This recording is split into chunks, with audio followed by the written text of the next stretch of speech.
Hello and welcome to Men's Model Moments, episode 5, I think, of the live build. Second one tonight. Thank you for those of you who joined earlier.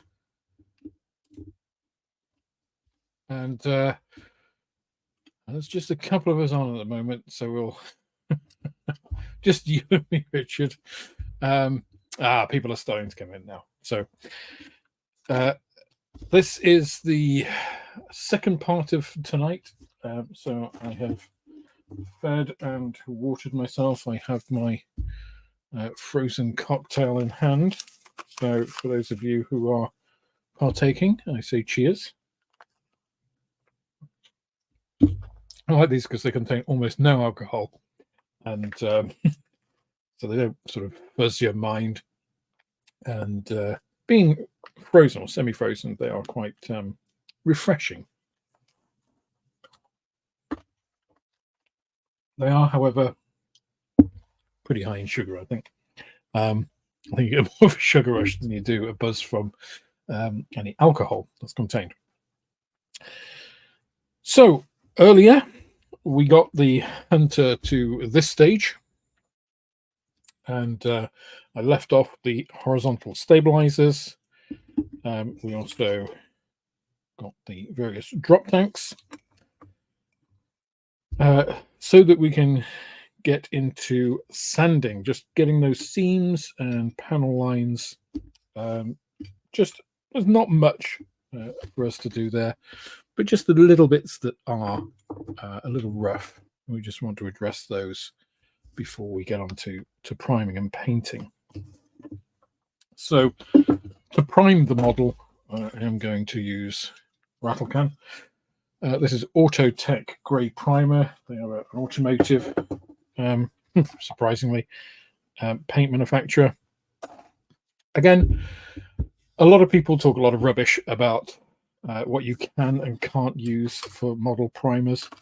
A lot of model stuff that is made for modeling isn't at all. It's just rebranded. There aren't that many companies making bespoke modeling pieces, and in a lot of cases, art supplies are actually better quality than modeling supplies. Just to give you an idea, there's a company that also distributes Molotow chrome pens, which again, I swear by, who make art sprays. And I've got some in the shop, one of which is a water-based spray can. So rather than dealing with, the kind of propellants that are used in these, which are usually things like isobutyl alcohol, sorry, not isobutyl alcohol, isobutane, they use a water-based acrylic rather than nitrous cellulose-based paint. And I tried those out. They give a really super matte finish, and they use triple milled car pigments. So if you think about the car industry and about how fine the finishes are on a lot of automotive, a lot of cars, that's achieved through multiple coats of paint in a lot of cases, a lot of polishing and stuff. So the idea that somehow we can't use some of these things on models. Yes, you wouldn't use something which has a very high fill rate because you don't want to get rid of your panel lines and stuff. But in the great majority of cases, things like the primer I'm using here don't. And I've used it with no issues at all on many, many models. So I think there's a certain amount of elitism in a lot of these things. A lot of people don't want to admit that, somebody can produce decent results using things which aren't these things that they've spent a lot of money on. But hey ho. Let us get to the model.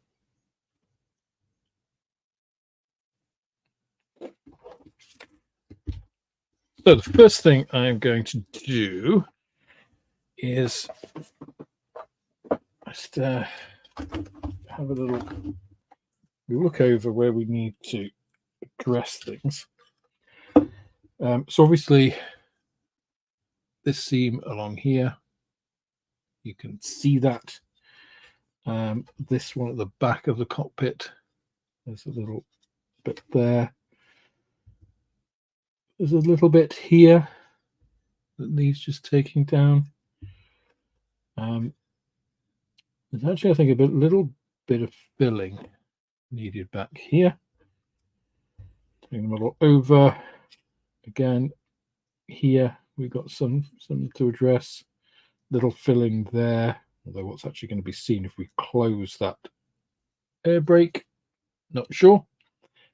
Evening Phil, yes, I'm sure we'll have a science lesson at some point here. This along here, tiny bit of filling required there as well, although it's going to be minimal.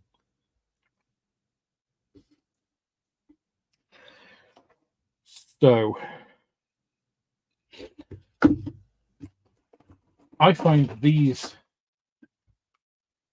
little display sanders, they come in a lovely little box.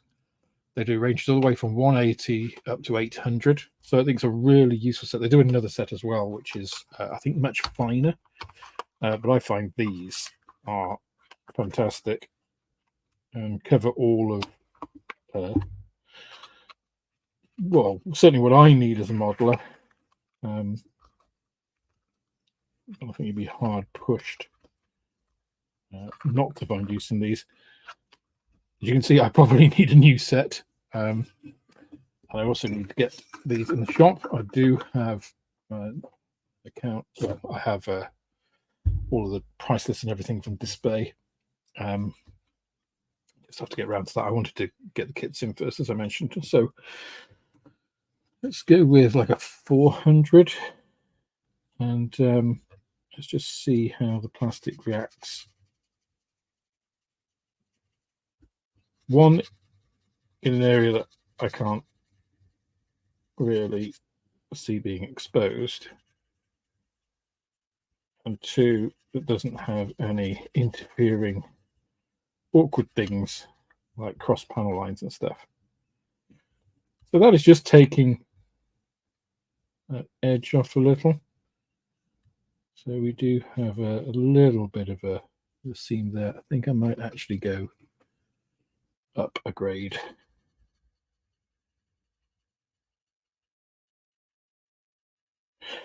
And the reason generally that I do this to start with, you know, looking at an inconspicuous area of the model and just try it out, is because all plastics react differently.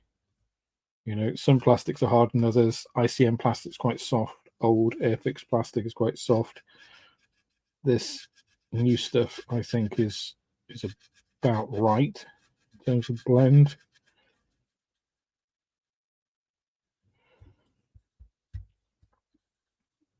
That's pretty good.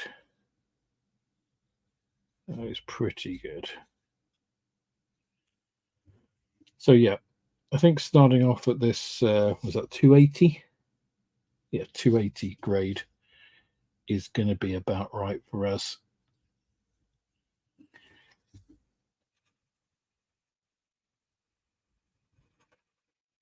So let's go ahead and give that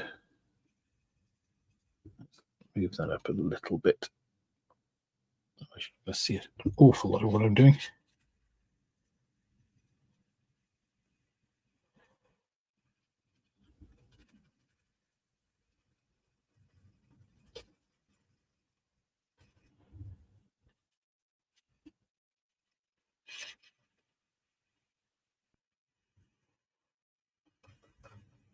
Now I will vary between going backwards and forwards and doing a sort of circular motion, because again, you don't want to sort of build up tram lines in the surface. What you're trying to do is equalize between the two halves so that you're not left with, again, places that just draw the eye. You know, that's the main thing, is we're trying to get away from those differentials which the eye is naturally drawn to, and instead produce a nice, smooth, even surface that we can prime on. Actually, just doing that, we're not really taking out much of this engraved panel line. That's just running across there, which is ideal. That's we don't want to degrade the panel lines if at all possible, because any we get rid of course, we have to restore, which seems like double work, right? Nobody wants to work twice on something if they can help it, I'm sure. So where there are areas where I feel it's a little bit like there's a bit sticking up or something, especially when it's close to a panel line, I will just shave it down, because then there's less chance of actually damaging that line, right? So you can see there, that has, well, hopefully you can see there, that has obfuscated that differential whilst preserving this panel line here. Just draw the back of my blade across it, you can see that's just got a bit of dust in it. It's not actually sanded down. These pieces coming up to, you know, a piece of detail like this, I tend not to sand. I tend to use my blade more, because otherwise you can end up sanding these details, which I think looks worse, you know, if you're sanding something down, it shouldn't be.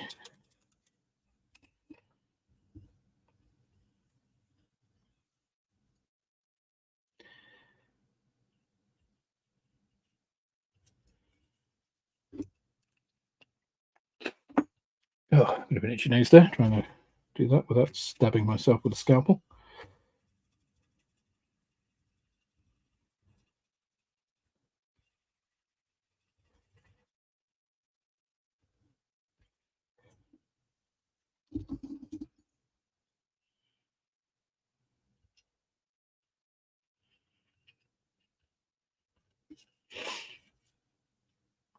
Now there is actually more of a discrepancy there, and this is what I was kind of alluding to with different fillers.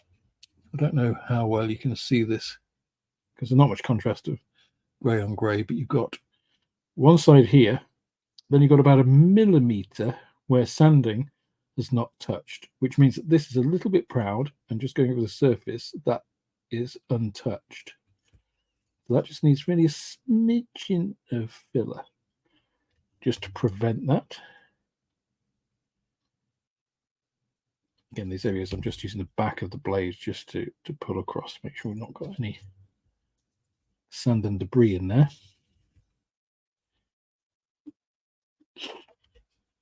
All along here, I'm not going to do anything else. There's actually a tiny little aerial there. I've broken that somewhere.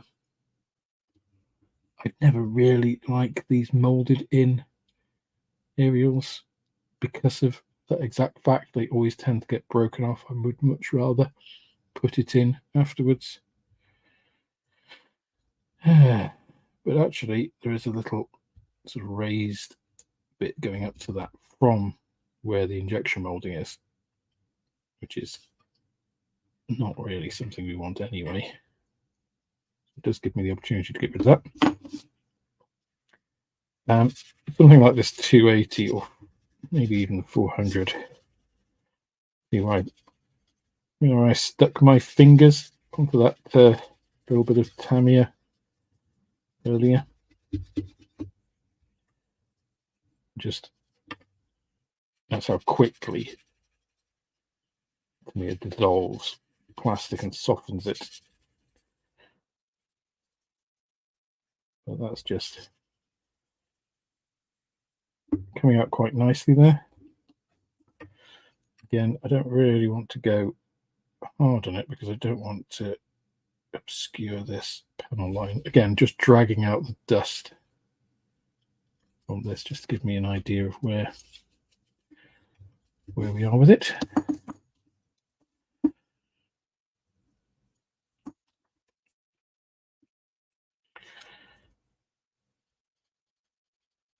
I do have some little flexible fat sanding sticks, which are useful for some tasks, but I do find they tend to degrade pretty quickly. And actually, if you fold one of these, they do a thinner version in these packs as well. Let's see if I've got one here. Yeah, here we go. So these are the thinner ones. You can get a thinner edge. I actually find that is better than using one of the thin sanding sticks on this kind of thing.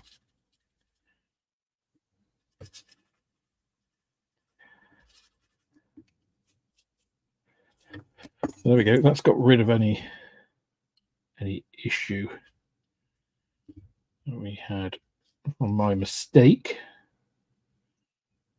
So always easy to not do the mistake rather than have to rectify it like here. But c'est la vie.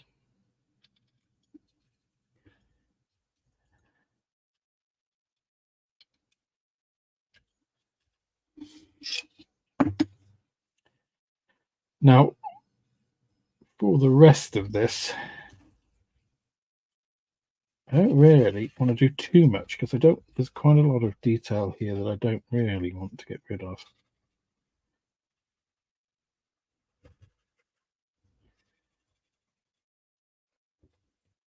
It's quite delicate.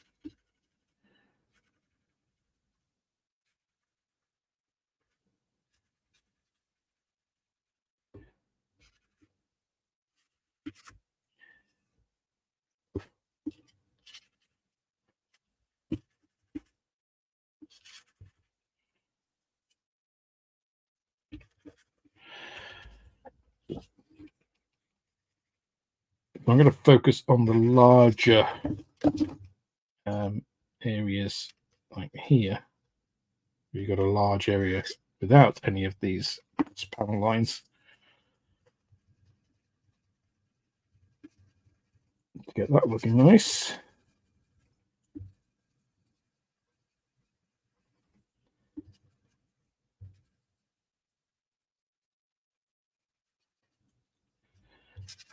So the main thing here, obviously, is to use the minimum that you need to get rid of the features you're trying to get rid of. And then you can use increasingly fine grades to get rid of any introduced roughness or scratches. Oops. I generally find if you're using even 280 this way, you can often get away after just priming will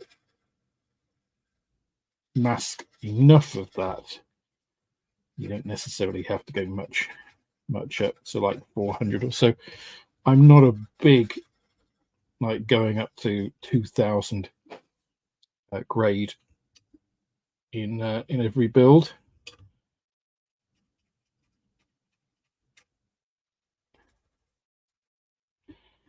Again, it's really what you're trying to achieve.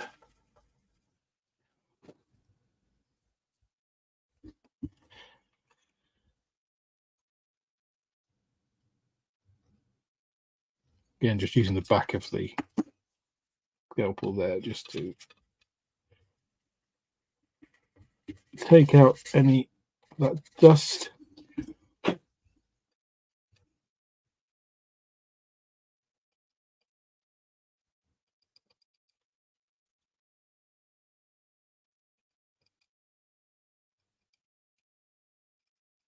Or just the side as I'm doing there.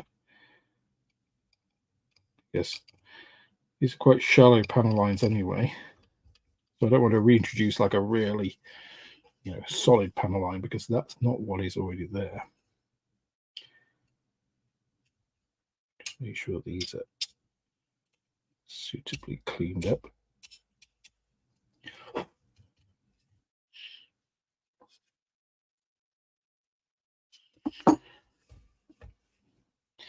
Now again, because this is going to be that down, I'm tempted not to do very much more for that.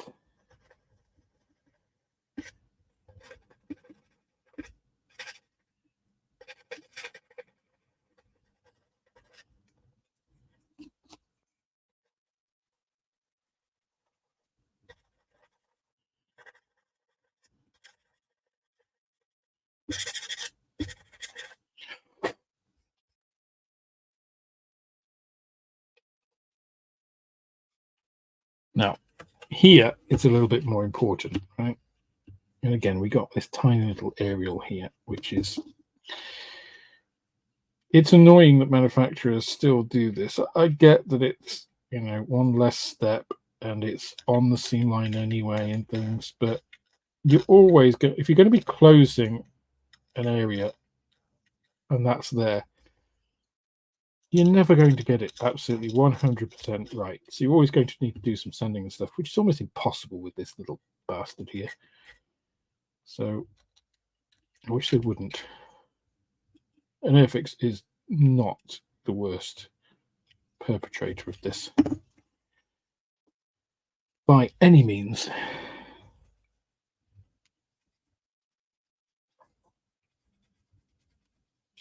But as I say, you want to use the highest grade that is actually going to produce the results that you want, because by highest I mean obviously smaller grit size, because the smaller grit size you can get away with, the less scratches you have to, that you're introducing and have to get rid of.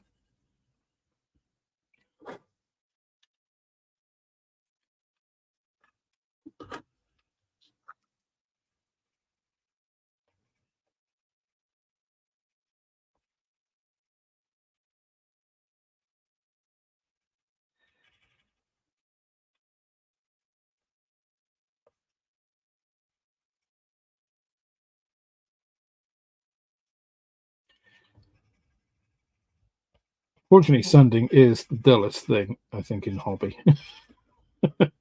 Both doing it and watching it are pretty tedious. So I must say, big thank you to the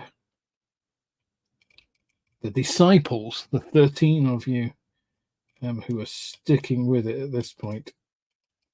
I really appreciate that, because, yeah, it's you know,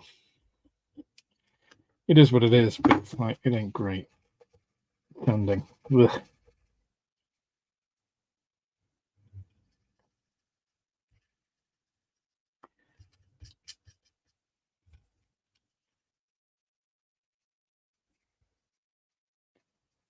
The good news is we don't have very much of it, and we can progress, I think, fairly rapidly into actually getting some color. Well, maybe not color, but at least some paint onto this.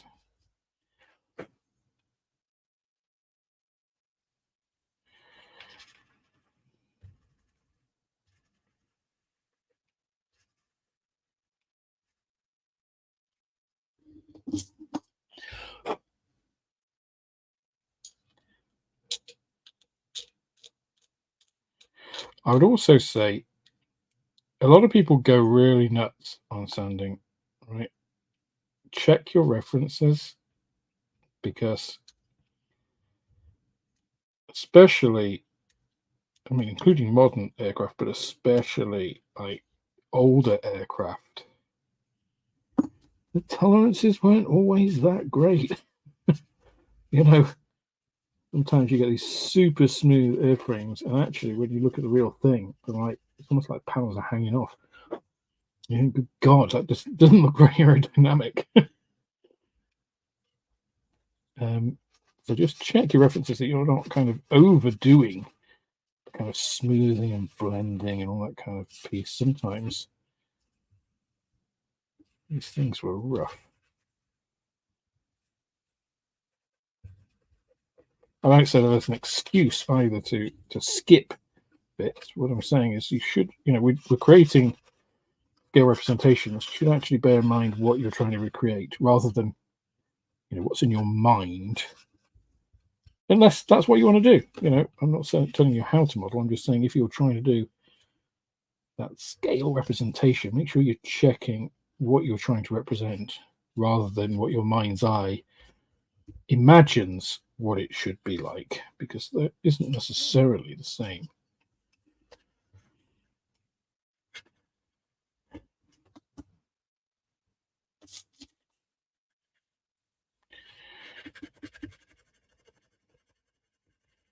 in terms of actually getting rid of the imperfections here, we're pretty much almost done. In terms of main fuselage pieces. That, though, is a little bit. So sometimes I will do a bit of sanding, and then areas like this, I think that actually needs a little bit more harsh treatment. And rather than sanding that piece, turn to this trusty hobby knife, kind of shortcut that piece and just give me a bit more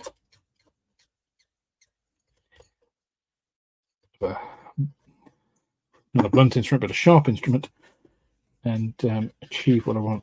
It's never going to do it by itself because there's always going to be inconsistencies in actually using a scalpel. But it's also much more precise in how you can apply it. Right, you don't get over sanding like coming onto this piece here at the back, which you don't really want to do. Easy with a hobby knife to avoid that area. The sander, not so much. So I'm actually not going to bother with this because having the air brake closed is going to cover that. So I'm going to cheat there. I'm not going to do much more on this because I think we're just going to end up losing a lot of this under panel detail, and it's going to be underneath anyway. So there are pieces here which I could address, but again, once it's on the floor, and we don't have a tail sitter, that's good. You're not going to be seeing too much of this. This is an out-of-the-box build, which doesn't necessarily mean, obviously, you skip steps or do a rough job. But I'm aware that this is only, when I finish this, I'm halfway through, right? I've still got another, or less than halfway through, because I've still got another hunter to do, and it's going to be a bit more involved than this one. So, yeah. That, however, this piece here, it's a definite little over piece, and the easiest way we can deal with it is just to shave that edge in a little, just that corner, and then just sand over just to smooth the cutting there. Let's just address that piece. This, I mean, I could trim a little there.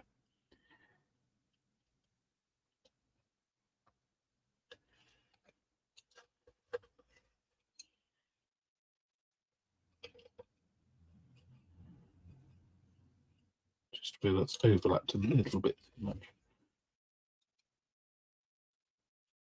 But again, it's not a focus area. I think we're good.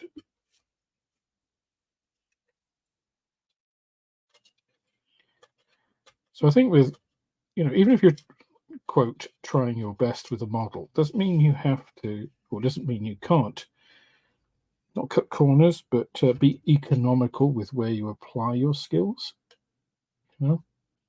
Sometimes it's better to concentrate on areas that are going to be looked at more. So traditionally, if you think about artists doing portraits, for instance, they'll concentrate on the face because that's where you naturally tend to look. So they'll spend more time, more detail. If you look at the background in a lot of artists' paintings, masters and all that, sometimes if you look at the backgrounds, they're quite rough. I mean, not all of them, it depends, on the artist and stuff, but because they know that's not where you're looking, that's not where the focus is. They use other tricks to make you focus on the face, on the subject. Think of the Mona Lisa. All about the smile. So this stage is always a bit iterative, you know, when you're doing a model, because the more you look at it, the more you'll see little pieces where you think, oh, I could do this, and just there's a little bit there I need to do.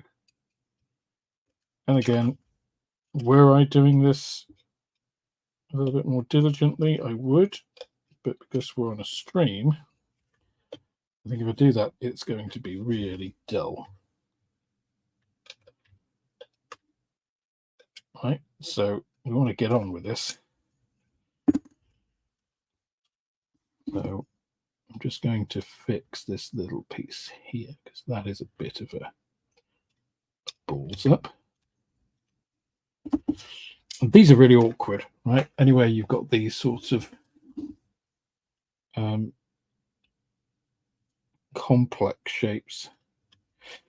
Hi, Jaws. I saw your comment on the video. I mean, 30 euros for a 1/72 scale heavier G1 is excessive, I would say.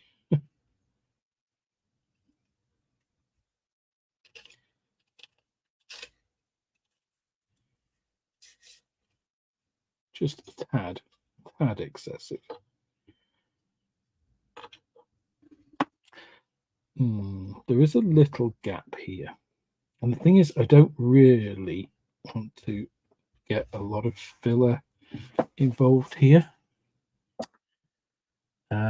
One, because of, you know, drying times and all that kind of stuff. So I think, what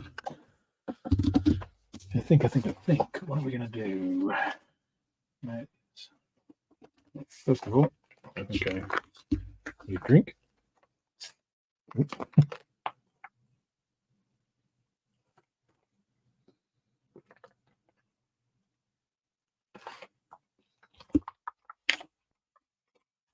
Refreshing bit of woo-woo. Then what I'm looking for, if I can find it, too many tools, too many things, and paints and accessories and bits and bobs, which unfortunately all look very similar when you're sitting down and surveying it all. You know, far too many things that look like this, right? I've got so many things which are like this size and shape and color, because I'm looking for a white bottle, and it could be in any of these places. What do we need from here? Well, there is only this piece left, so that's easy to trim this down. I'll keep piece 8 and get rid of that sprue frame. These two pieces are the flaps, I believe, for the naval version. So those can go into the spares box with you.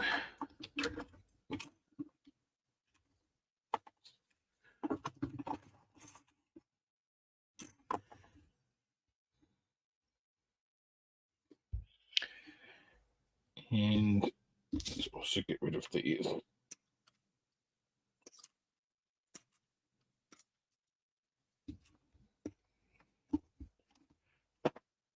More sprue frame away.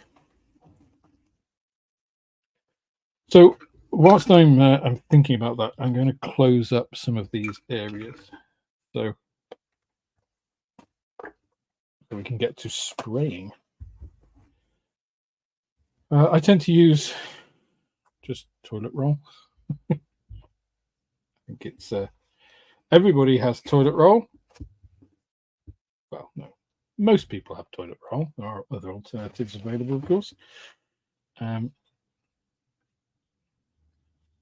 I think most of us in the Western world, even those with bidets, are using some form of toilet roll at some point. So I will usually fill the cockpit and any other area that I wish to obscure with tissue. And then I'll moisten some tissue, basically because this gives you much greater control over how it's molded out, right? So you want to cover all of the pieces that are previously painted. That gun sight piece, make sure that overspray can't get inside.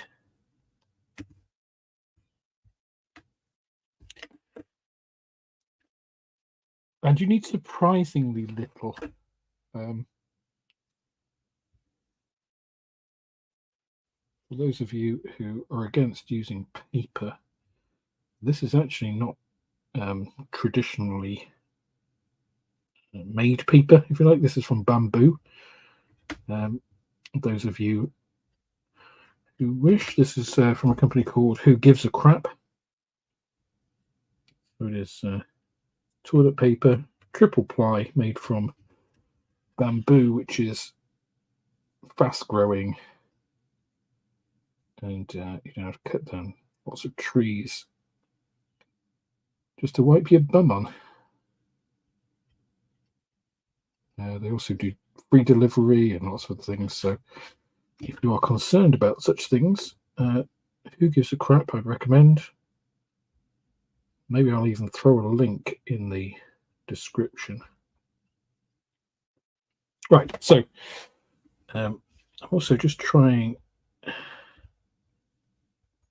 although to cover what I painted, I'm trying to leave the bits I haven't so they actually get some primer, because that'll make them much easier to paint.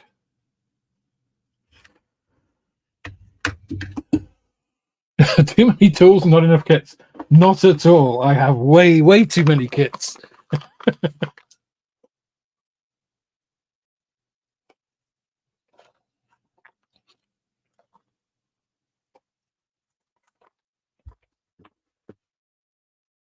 I think my stash is, well, I think I mentioned it when we were choosing a kit, around the 700 mark. It's quite obscene.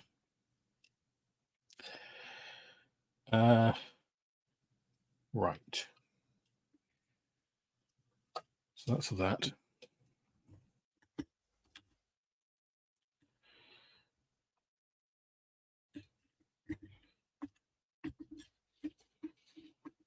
I also find using tweezers is really helpful for putting in whatever you're masking with, but tissue or whatever.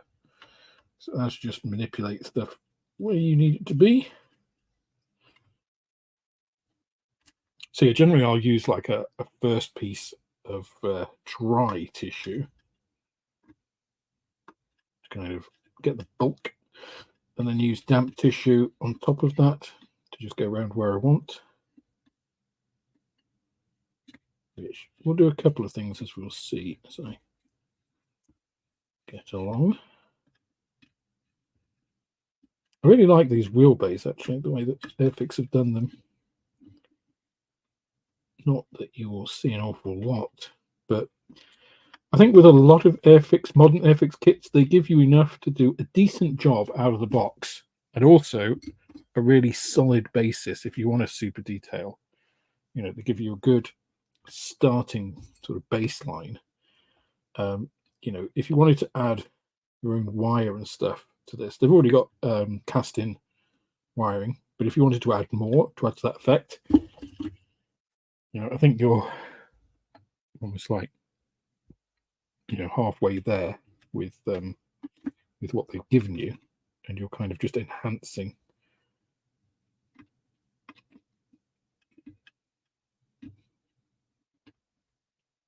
And again, if you're using the damp tissue on top, of course, it's going to kind of dampen the tissue underneath it as well.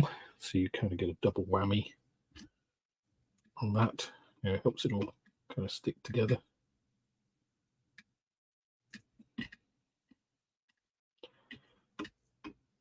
Like so.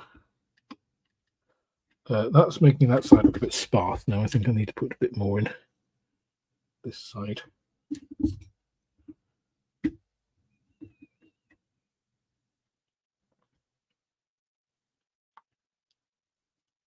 Hello again, Dark Soldier.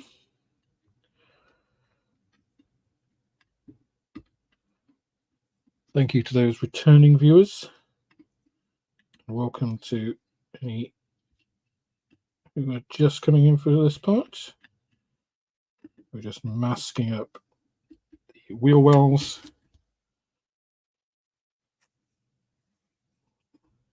And then we're starting on priming.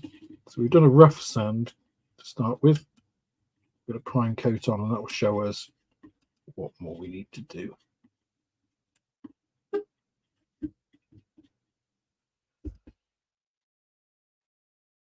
Again, just using that tissue to start with, and the damp stuff coming in. Just aligning it with tweezers. When it's damp, you can actually sort of push it up and it will conform and stay where you want it, rather than when it's dry, it'll just, it has its own sort of springiness and tension and will tend to do what it wants to. But you don't want it wet, dripping wet, because, well, it's painting us to work with and can cause other issues. But there we go. Now I'm not going to fill this, because once I've primed it, I'm going to spray inside the jet pipe and the intakes. Then we'll mask those off, and then we'll kind of build up over that. The next thing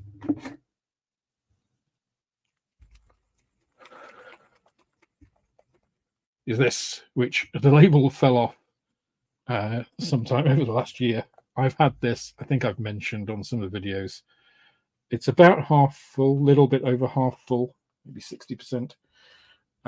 This is Daler Rowney Artist Masking Fluid. Again, artist materials, I think, are if you've got an art material shop near you, give it a visit.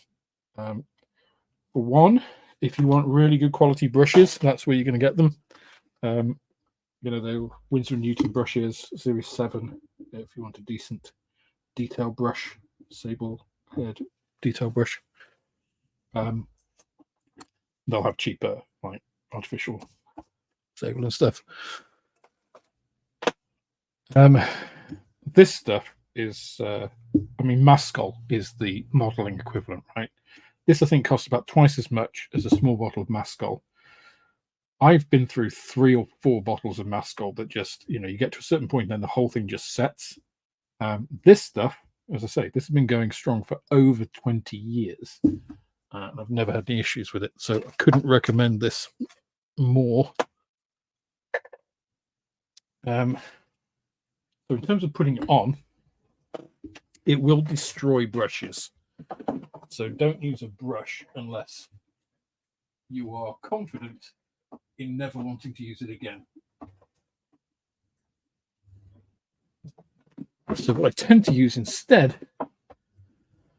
are cotton buds and these micro applicators. So cotton bud, you can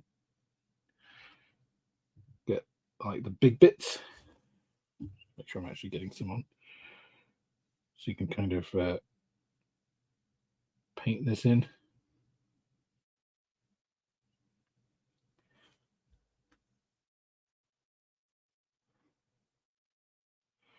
So I will cover the whole of this tissue and then go up to the edges, anywhere where I don't want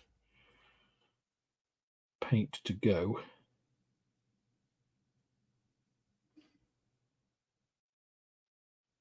And one of the reasons I do this and don't just rely on tissue is because tissue is, or can be, slightly permeable. And it's the worst thing in the world to unmask areas and find out your spray's gone through, even to a small degree, and you've got completely different color on your silver or whatever. So this is another reason that you don't want your tissue absolutely soaking, because this will tend to sort of mix with it and dilute, and it takes much longer to set and stuff. And this is basically just a latex. It's like a rubbery compound. And you can come back and add more layers, so it will adhere to itself without any issues. I absolutely swear by this stuff.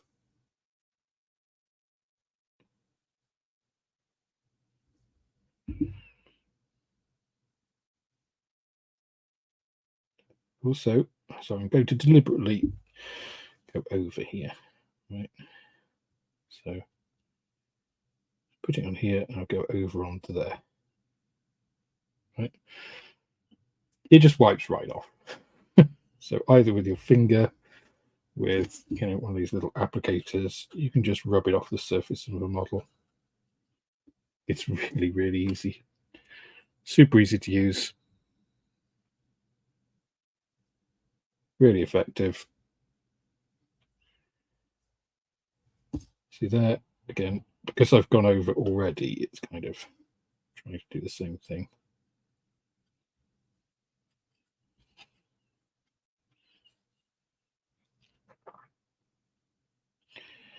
While it's still wet, you can kind of manipulate the tissue with it on as well to go where you want.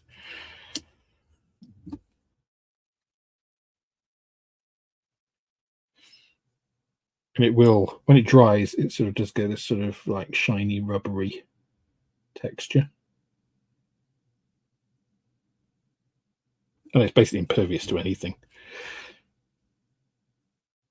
The only thing I would say, if you're going to use it just as, because I have used it just to mask like camo patterns, for instance. If you're going to do that, it's worth going over it a couple of times, because it's very thin when it dries. Right, and it's difficult to see where you've been.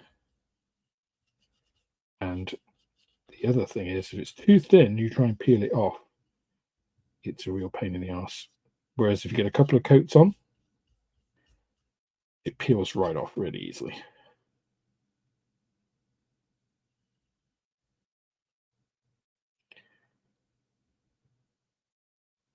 So what I'm doing now, masking this up, this will remain right until we've completely finished the paint on the aircraft, like all the way through the camouflage, any pre-shade or whatever we're going to do.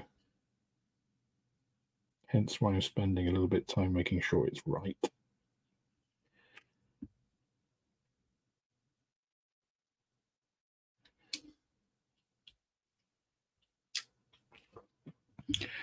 So very simple, very effective. Really recommend it. So really, the tissue is only acting as the foundation for this stuff.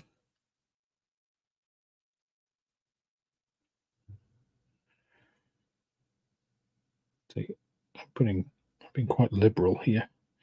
And the other thing, of course, is using the tissue. This stuff will soak into the tissue. If you just used it neat, if I was just using this neat in this wheel wells, you think, well, why not just use it as a liquid? You could use it directly in these wheel wells.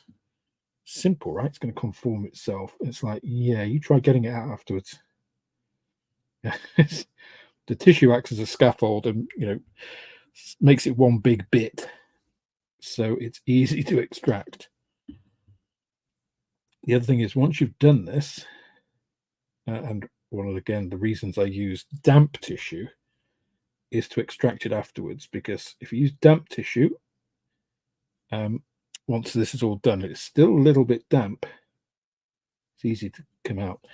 If it dries, it basically dries into this, hard, rubbery paper, kind of cellulose mass, which can be a bit challenging as well to remove. I mean, your masking shouldn't really be on that long, but I have left them on for like years before. like we're moving house and things get, you know, put to one side. You think you'll come back to it in a reasonable time, and you don't. And that's what happens, right?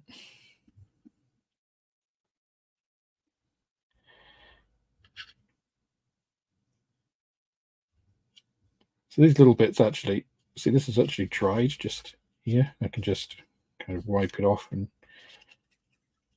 kind of make that squeaky sound as it rubs onto itself. Because the tissue is wet, it keeps it liquid enough that it doesn't form this great big string and all pull off itself, which again can be an issue. Use a tissue just to wipe this. See what I'm doing.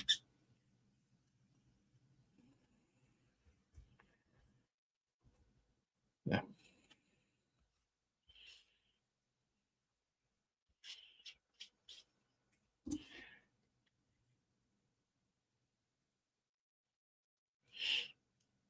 So you've got this nice sort of yellowy, gunky math.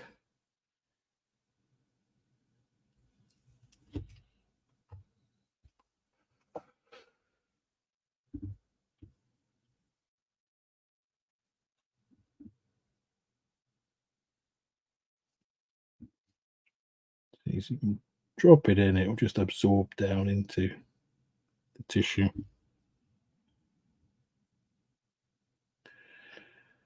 I'm sure if you use Maskell, it's a very similar process. This is just a better product. Very similar.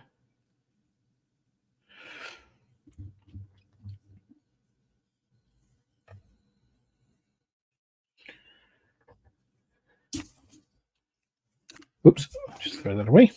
Get that all in position. I'll come back to these. This is not how I'll leave it, but I'll come up here. The other thing, of course, is you don't actually have to wait for it to dry. Damn it, I've got that in there. Before spraying it. I mean, you should really, but as we'll probably end up doing tonight, you don't have to. Again,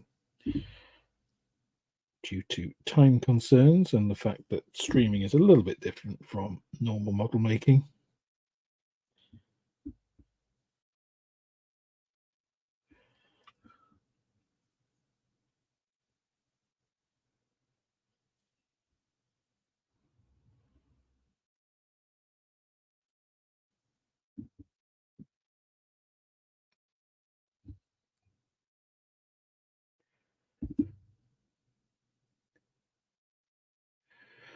And of course, I don't have the, oops, just threw it across the side there.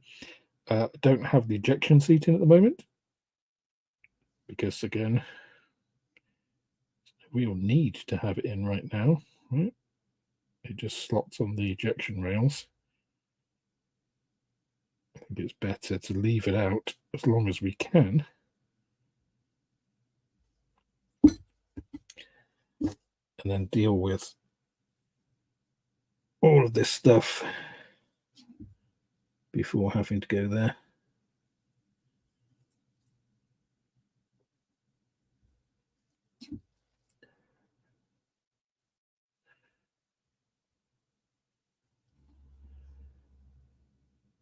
The other thing about this is, say you found a little bit where it's not bridging because your tissue is not quite, big enough for stuff. You can just get another little piece and just stick it on. And of course, it will just take up that masking fluid and just sort of set in there. Then you just obviously throw more on.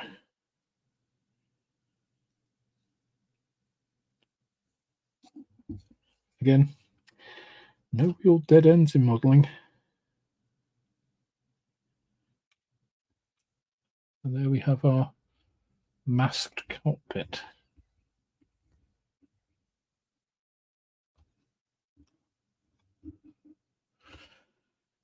So with that, just set set that there a second. I shall have another drink of woo-woo. I shall open this door for me, because the next step is rattle can time. Now this is less than ideal spraying conditions because it's quite chilly outside. But the thing with spraying, sorry, I'll stop rattling that while I'm spraying. The thing with rattle can spraying is, provided your can and your subject are both at a reasonable temperature, you shouldn't have any issues, unless the, you know, it's massive humidity or whatever. So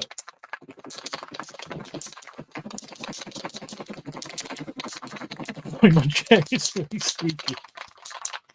Right, so I'm afraid I can't show you this on camera, but bear with.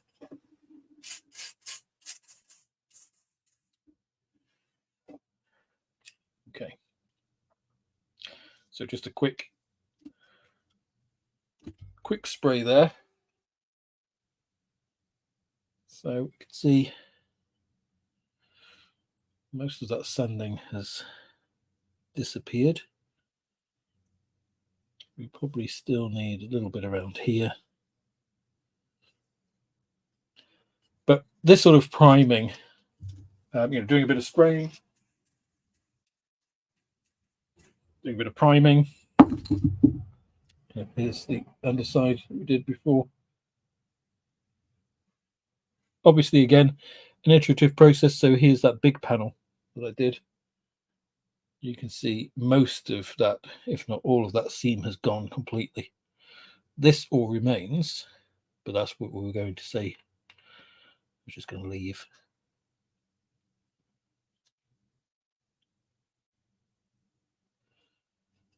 So yeah, I think that's not too bad.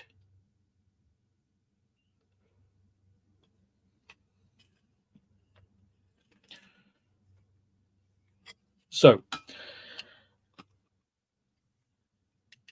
that's pretty much dry. Where's my stand? There we go. Just try to avoid any issues. Let's put it there a second. I close this door.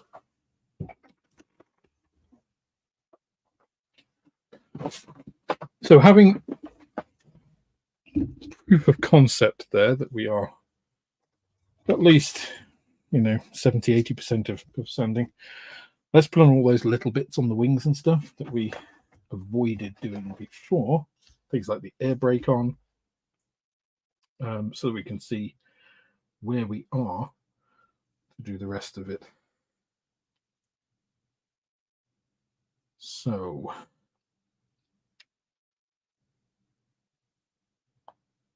C39 is the next piece. Let's see if it's nice here.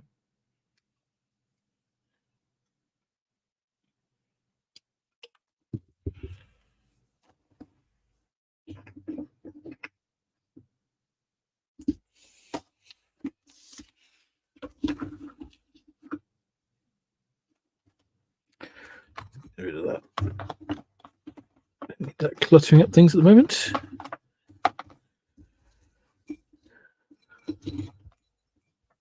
Let's remove our sanding box.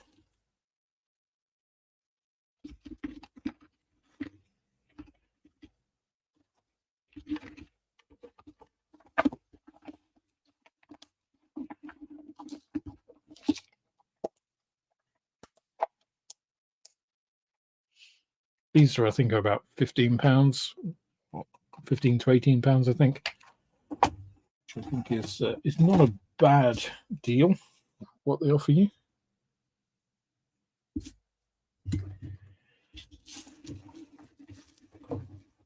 we go. Get some of this a little bit more sorted.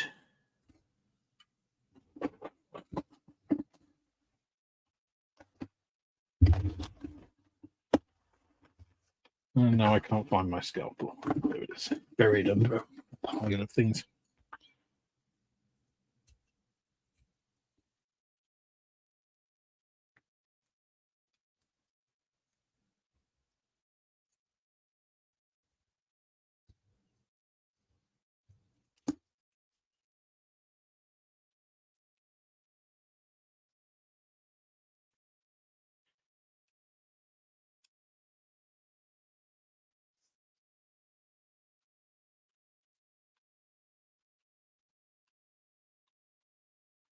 That's an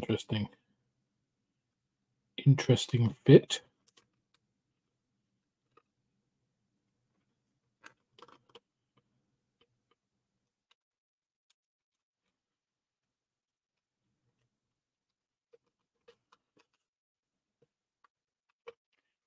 Okay, let's leave that for the time being. Right, let's do horizontal. Oh, this is dry now. Let's do horizontal stabilizers.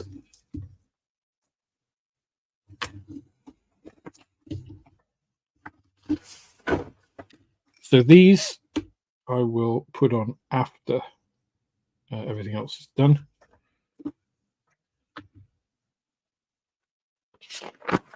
And the way I typically make models is that, right? I'll put on all of the, if you like, main pieces of the aircraft. So I will put on the pylons, but I won't put on the stores. I will put on the horizontal tail stabilizers and those kind of things. But I'm not going to put on the undercarriage, for instance.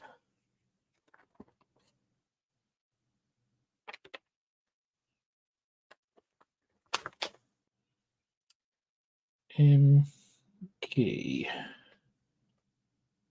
I've lost my place. Yeah, all the undercarriage stuff we will do afterwards. Horizontal stabilizers. Step 30 and 31. B10 is the port. Let's go with B10 first.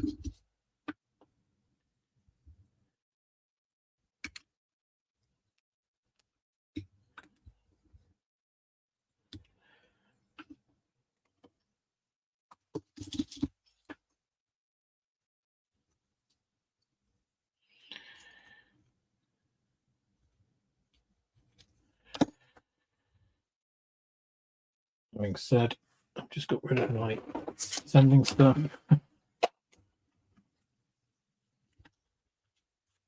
Generally, for leading edges, trailing edges, I will give them a quick. So, because generally, that's where there is a seam line, which means one or another. The top or bottom is slightly over. That's not too bad.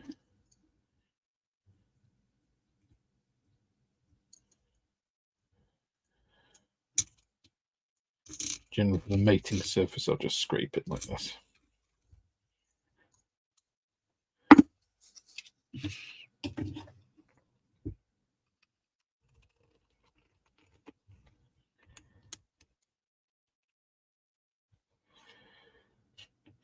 Yeah.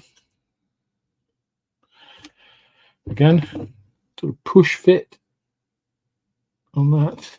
Very good. And looks to be at the correct angle.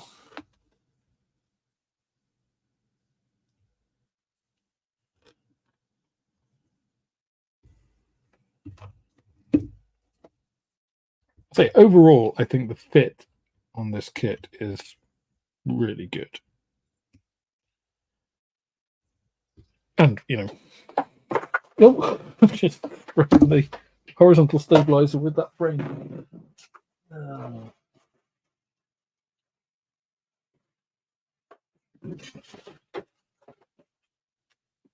Oh dear.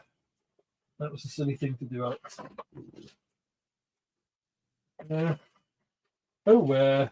That's my horizontal stabilizer gone.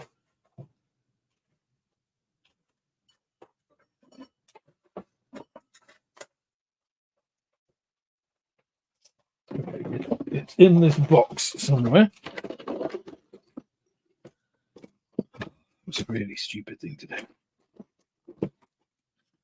Oh, God. Comedy of errors. Where the hell has it gone? It's a huge piece. Can't possibly have lost that, surely.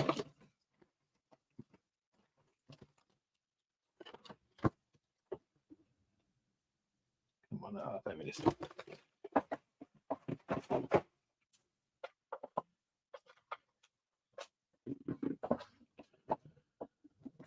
That was close.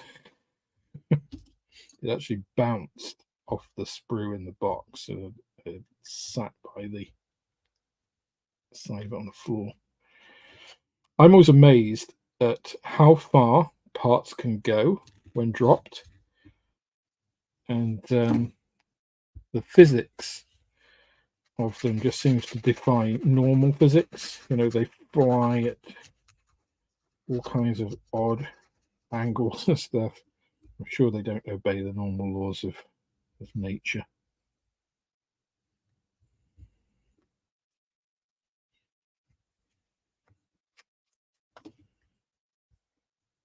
There you go.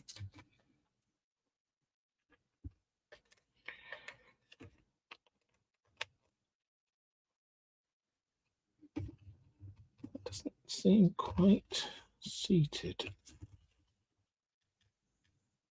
What's going on there? Ah, you have a little spur. That shouldn't be there.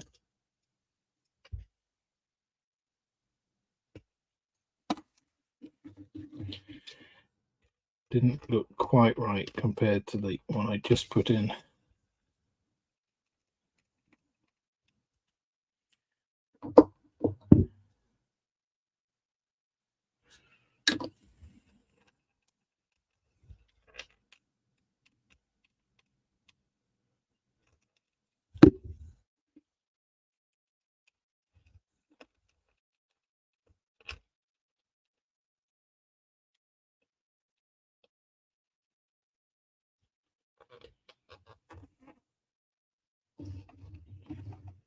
Not quite seating.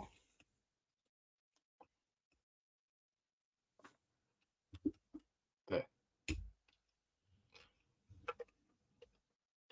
There you go, that's better. Again, that was my mistake, not the kit's. You know what I was saying earlier about the standards of modern engineering, how we are the weakest link? Just proving that. I'm going to take that again because there is something just stopping that. It's from where I glued it before.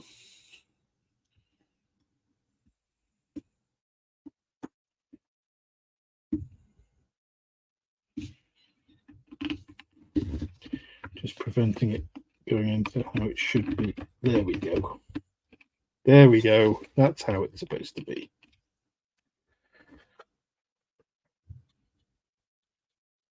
But that seats pretty well.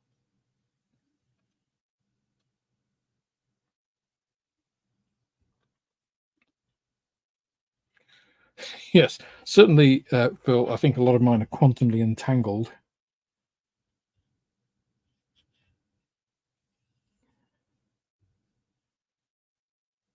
Right.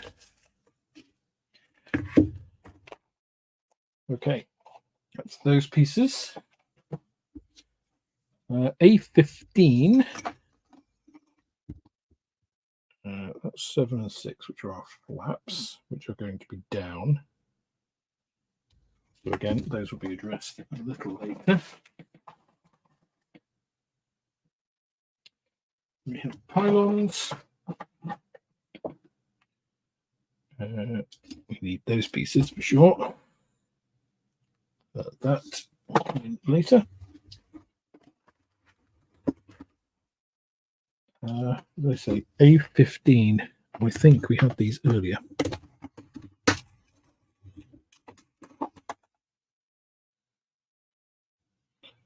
Yes.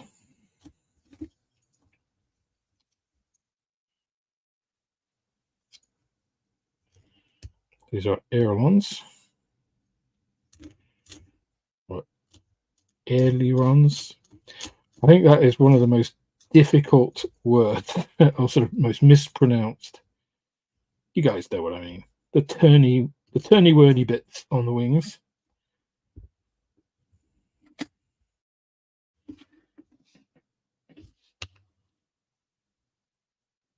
Right, that is the port side.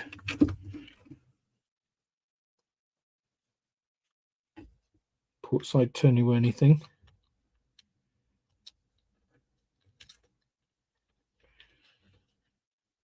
that's interesting. That is a... Okay. Nice. Again, just push fit, and I don't think I even need to glue that right now. I can choose what angle I want to put at it whenever, which is handy. That's quite handy. Let's see if the other side obeys that rule or does something completely different. Place your bets now.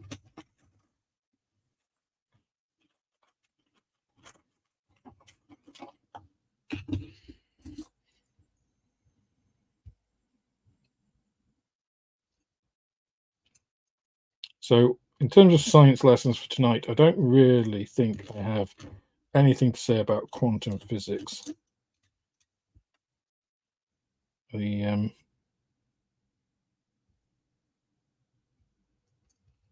concept of it is quite mind-boggling, and I think current discoveries in that area as well. I do follow quite a few channels. There is one actually on YouTube. I don't know if anybody follows it, called PBS Space Time, and he's like an Australian guy who talks about cosmology and physics and stuff. It is on the very limit of my ability to understand when they get into some, but they do some really interesting videos. One was on the I can't remember how many there are. I think it's between 16 and 32 fundamental constants in the universe, which are extremely finely tuned. And there is no apparent reason that we know of that they are the values that they are, right? So things like acceleration due to gravity, that's one, right? Which is 9.82 meters per second. If it were a little bit different, and I think it's like a fraction, most of these fundamental constants are either more or less, the universe wouldn't work. It's like our universe seems extremely finely tuned, which makes sense, right? Because we have confirmation bias because we exist in the universe, and if gravity were a little bit stronger, for instance, then the way stars work, obviously, big explosion held together by gravity. If it was a bit stronger, that explosion wouldn't actually be able to work in the same way. And if it was less, stars would just blow themselves apart. So stars exist because the value of gravity, amongst other constants, is what it is.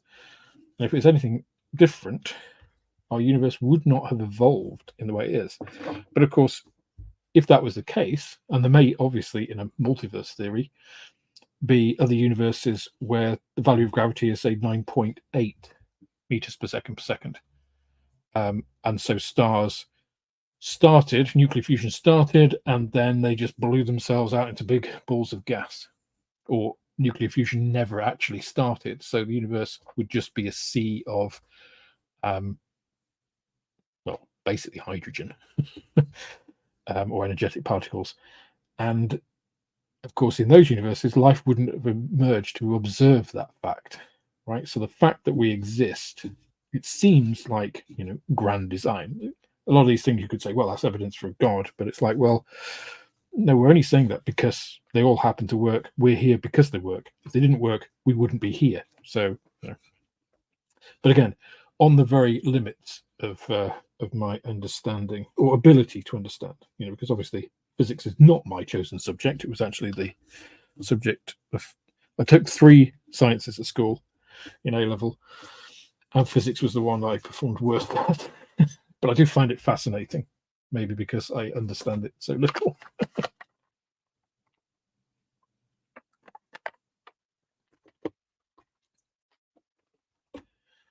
Right.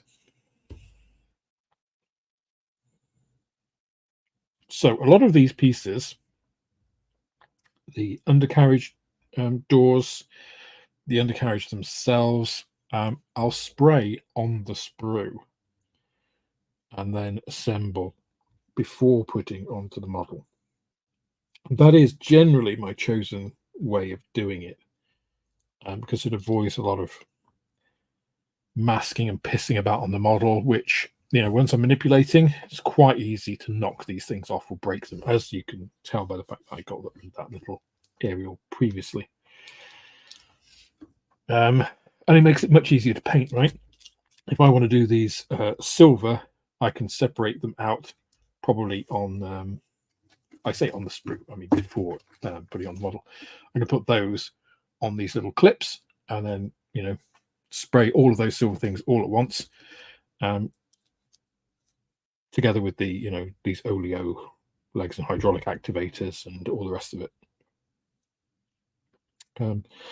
Now, there are some delicate pieces here. You see, this is one of those, is that little bit that goes inside the gear bay.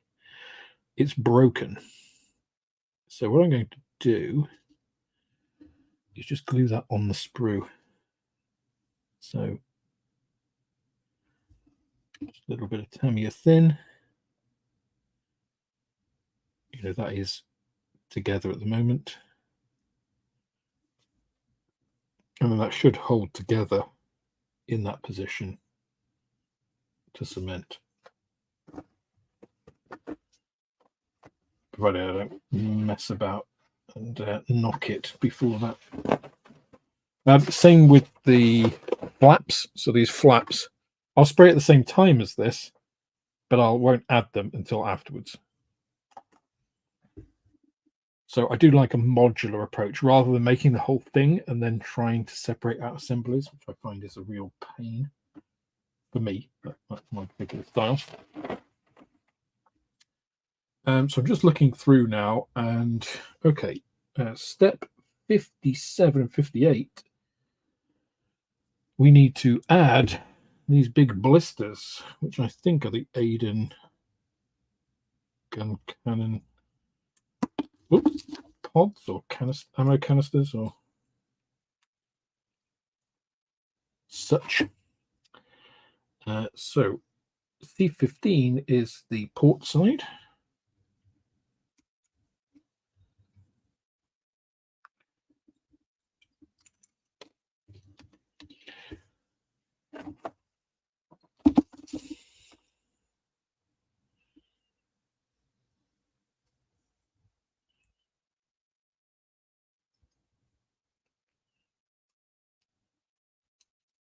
Just looking very carefully about what I have to trim.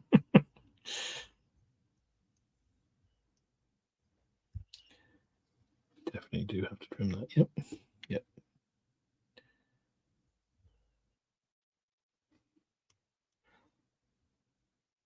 Okay, I think I might have made an error. In fact, I'm pretty sure I've made an error.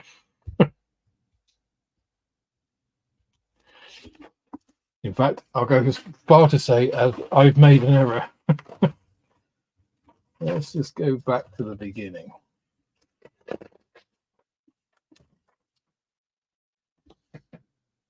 And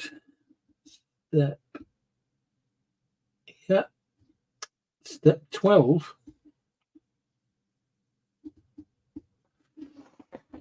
You remember when we put these in and I drilled these holes? I missed that we should also drill a hole back here. These have 2 attachment points. That's a bugger. However, not the end of the world. There is more than one way to skin a cat, as they say, which is a horrible expression. But if we trim off this back pin, you will see, hopefully, I'll have to hold the piece the right way around. See that little, I'm not going to see it like that. Let's put something dark behind it. See that little indent? Just at the edge of my finger. That aligns with these pipes.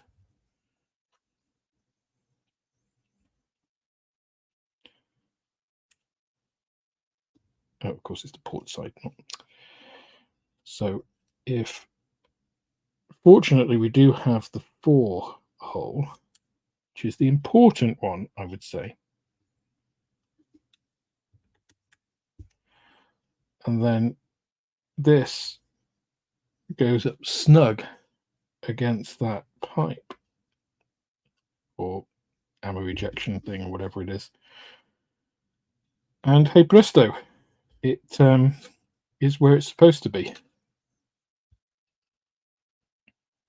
I planned all of that, obviously, just to demonstrate it. That's bullshit, of course, I just made an error. But again, it just shows you can make a fundamental mistake like that. It's not irrecoverable. I mean, even if I hadn't drilled the other hole, I could have used the pictures and the placement and that little indent there to work out exactly how this goes. It also has the panel line going over, aligned with the fuselage, so it would have made it more difficult for sure, but it's not the end of the world.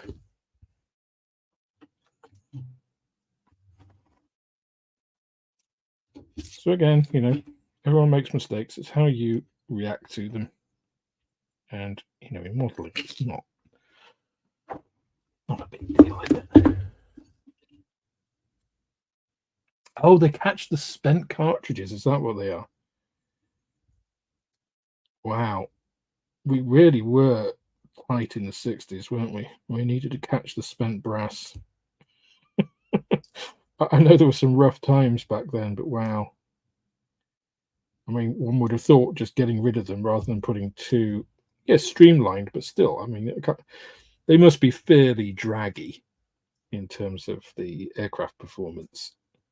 They're not insubstantial, these blisters. But hey, what do I know? I'm not an aircraft designer.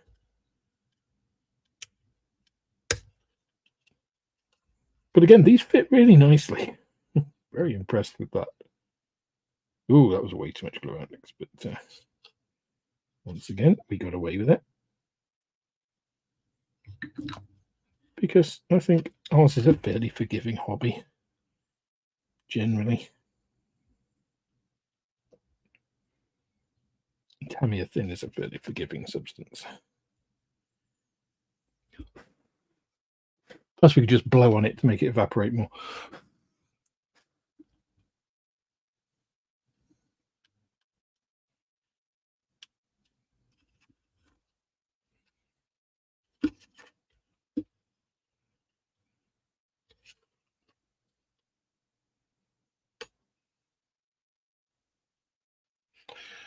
Just while I'm here, you can see this is sort of turned into a fairly.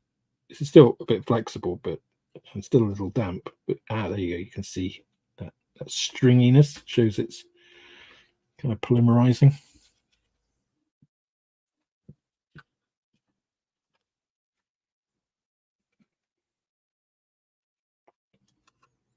So we've only got a few more little bits to stick on this before we can prime it properly.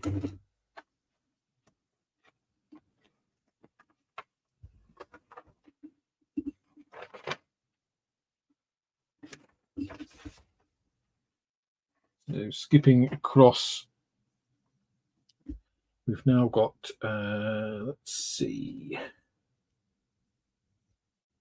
looks like C13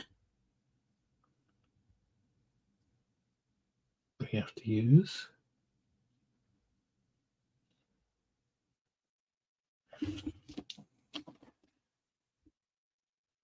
C13 is not one of these, but A22 is, which is the other one. Let's turn it back. So we're now on the stage 69. There we go. I will say nothing about 69.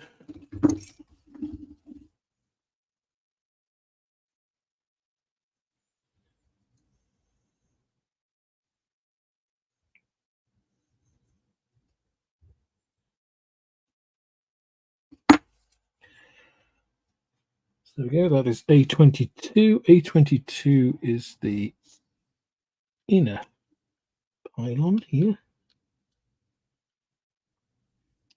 I was a little conservative when I drilled those holes, deliberately so. They do need opening up a little bit more. Which isn't an issue, right? Easier to open up a hole more than to try and fill it in. Wow, that front one's massive. I think we need to go to the next size up.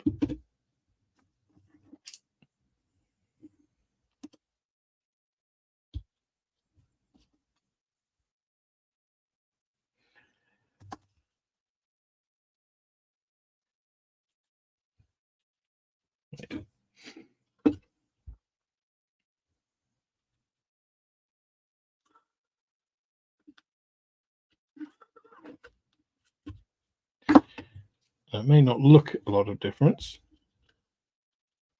but that was, oh, sugar. Oh dear, I just put on it a little bit too much force and that just snapped in the hole. At least it snapped in the right place. Well, let's cement it back together. And let's say no more about that. And let's just open up the one down here in the same way.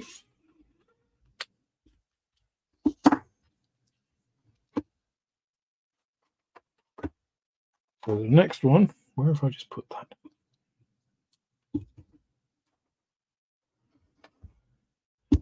Oh, Alex, done with it. There. A21 can go in there, hopefully without snapping it this time.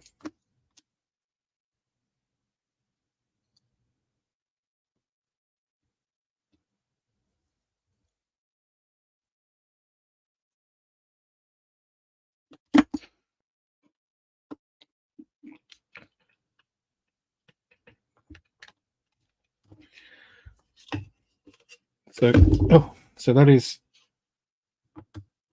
you know, again, a push fit type fitment, which you don't need the amount of force that I was applying to put in.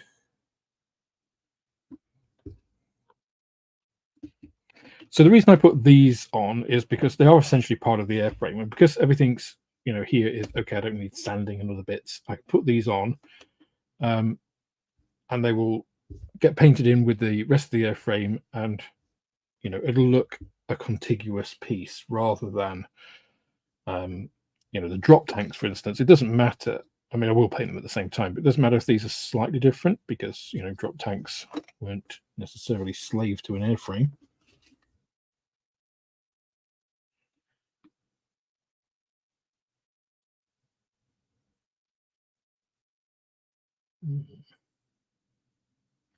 So I'm just looking at the way that this fits because I didn't like the way this fitted before.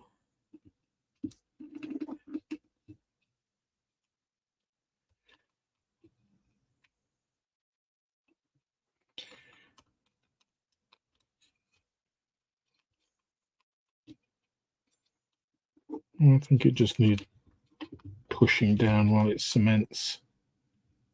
That's probably going to be a solution there. Just not something I like. Okay, those last two then are, let's say, C13 and 14. Let's get C13 and 14, which are these two. Again, we have these other pylons, C11 and 12. They don't feature, I don't think, in this version at all. In fact, from what I can see, they don't feature at all, which leads me to think that there is another version of this kit possible. What other stores could the Hunter carry? You guys know?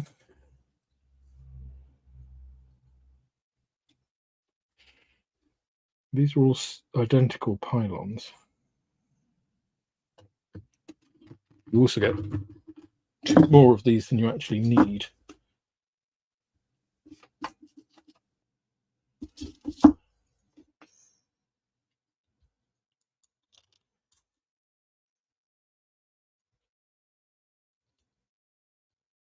So again, it implies that different loadouts are possible, which do not appear in this kit.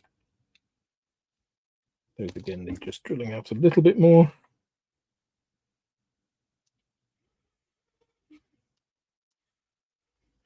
And this hole, of course, is for the brace that goes onto this larger fuel tank that's on this inboard station.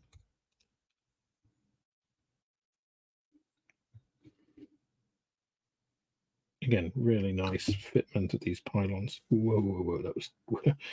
See that? I just avoided dropping a massive drop of Tamiya extra thin on that.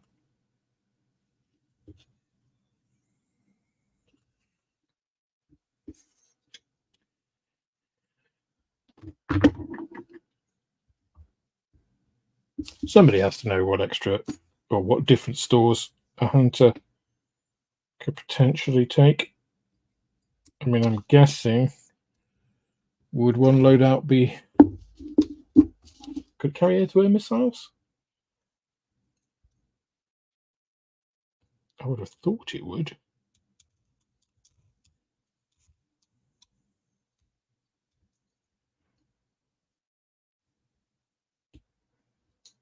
I must admit, I don't know an awful lot about the operational history of the Hunter.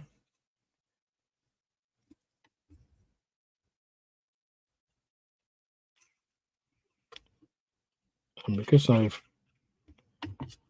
delegated my choices in these builds to you guys, I haven't really done the same sort of research I would normally do on a build.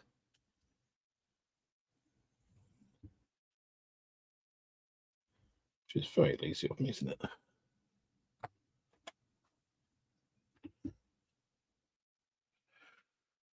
Again, this camera slipped down a bit. Apologies for that.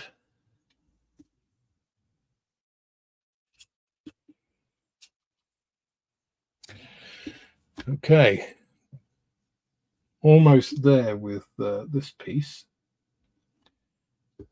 I won't do that just at the moment because I want to do things like these little pieces on the overwing, which again, I'm going to need this bigger size drill.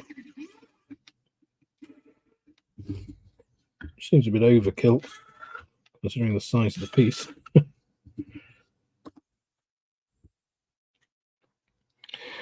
Pieces like this I'll often just twist out because they're going to break at the weakest point, which is going to be near here. So they leave that piece, and then it's easier, I find, to trim out the centerpiece than try and cut them sometimes, just because the area to get your snippers in is so small, so restrictive. And yeah, this isn't, it's not the end of the world to have to do that. So these are just these little I don't know what they are, little fancy kind of things on top of the wing. Anybody know what they are?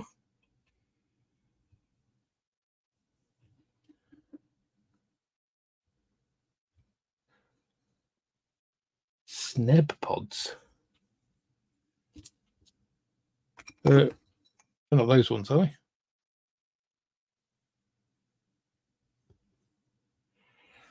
I don't know what 68 millimeters is in 48 scale.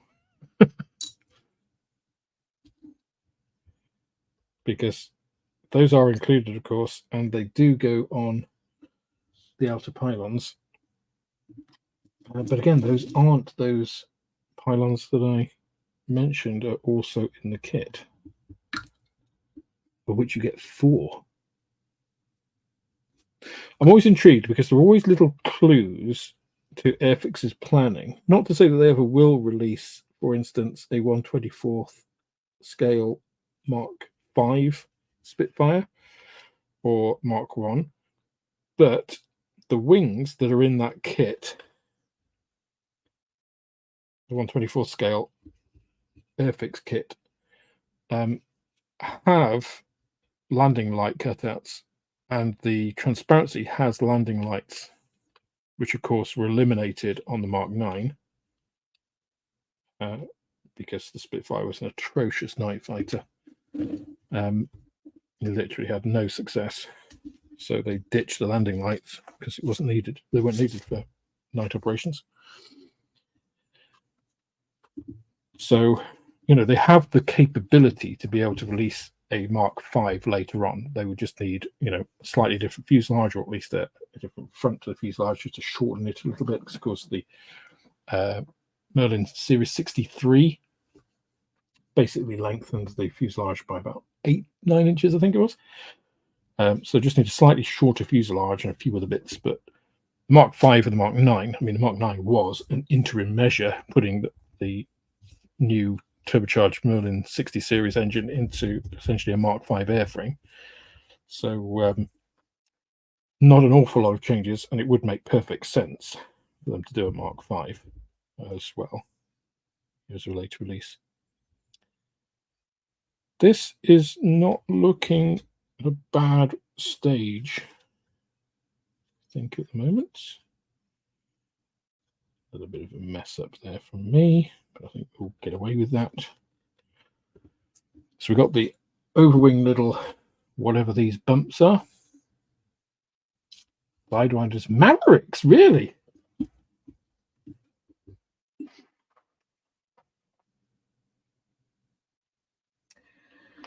Yes, now, this is not a part I really enjoy. Is the way that this has been done. We now have, yeah, I've been kind of putting this off. So this piece,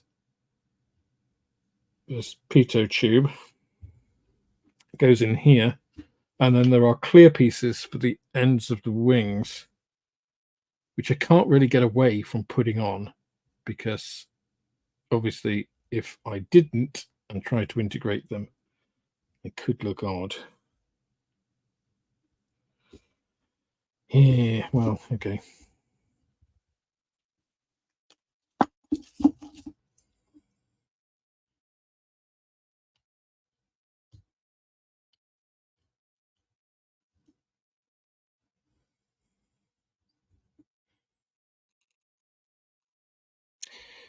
I must admit, I'm not a fan, particularly, of plastic pitot tubes integrated into pieces like this.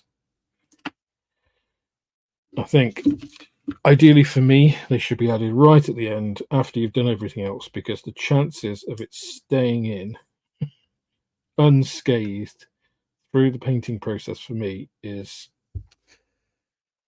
yeah, it's not something I would put money on. Let's put it that way.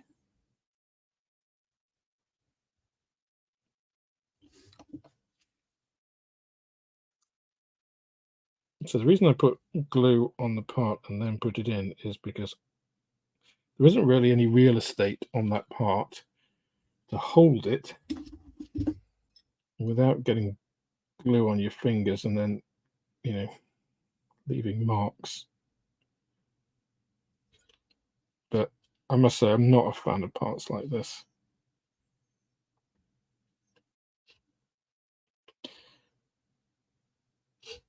You know, the part itself fits fine, it does what it's supposed to do, but it's just, is that going to stay on for the painting?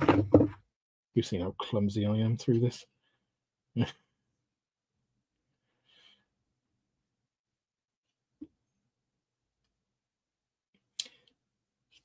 If this weren't a live stream, I would probably cut that off.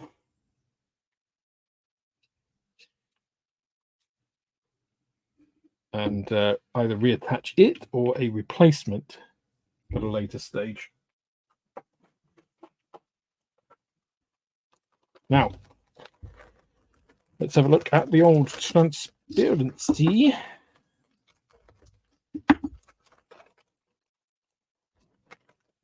Didn't know the Hunter had Mavericks. That's a bit of an eye opener for me. I don't want to do one like that now.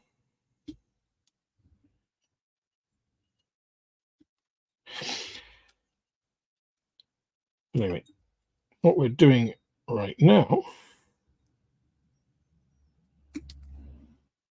that's interesting. There are different wingtips here as well.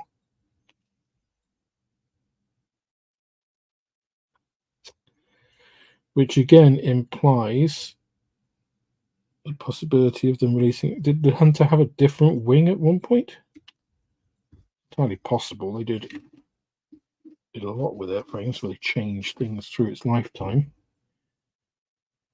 Because these parts are a very different profile from these, which are the pieces we actually need. Starboard, and this is the port one.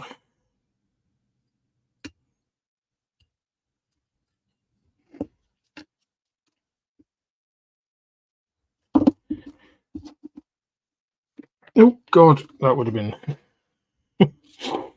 that would have been good. Dropping a clear part on the floor is always bad.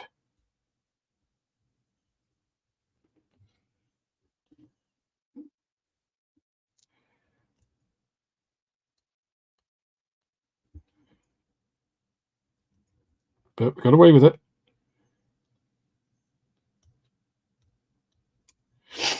Okay. One of the things I do like about these clear parts from Airfix, apart from the fact they are super clear, is that they have this frosted piece around the bit that you actually need to be clear, right? The actual light piece is way down there. So you can glue this in with normal Tamiya cement with complete abandon, not worrying about crazing or hazing the part that actually needs to remain clear. I think that's a good thing.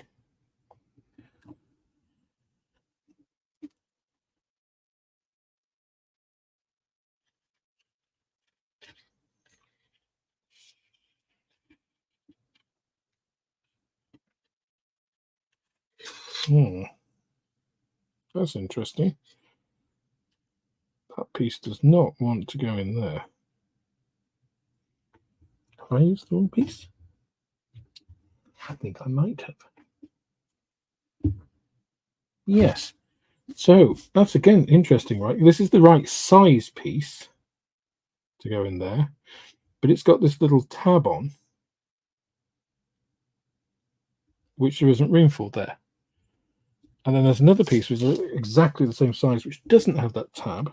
And of course, I didn't look because I just presumed that it would be, the same as the other side, because the other side has the tab. And this piece, it's going to go no problem. So again, why have they got two different sorts of wingtip light arrangement? Obviously, it's not for anything that's in this kit, because you don't get a choice of wings or wingtips, for different for the navalized version or anything. So what's that about? Answers on a postcard.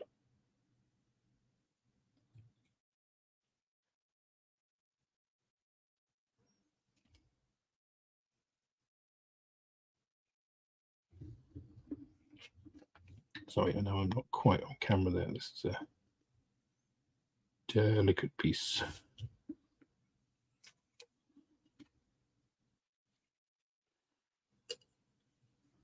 Which you don't really want to get wrong because it's the end of the wing. It's going to look weird if gets misaligned or something.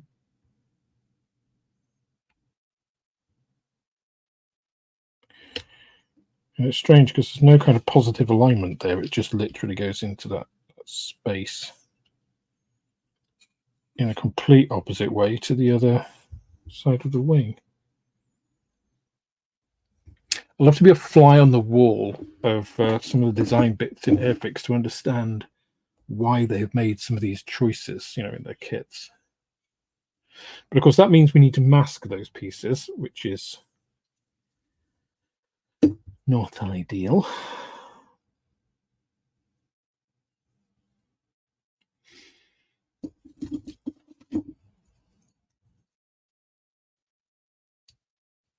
And then I think for this one, I'm going to do the canopy closed, because we'll have the canopy open in the one with resin and stuff. So aside from, you know, getting a bit of different visual interest, we've also not got the same detail in the cockpit. So we've just got the injection molded seat and everything. So it's very clear though, this canopy, I must say. And again, I think one of the things that Airfix is doing pretty well is how clear its clear parts are. Oh, there we go. A hunter. Kind of.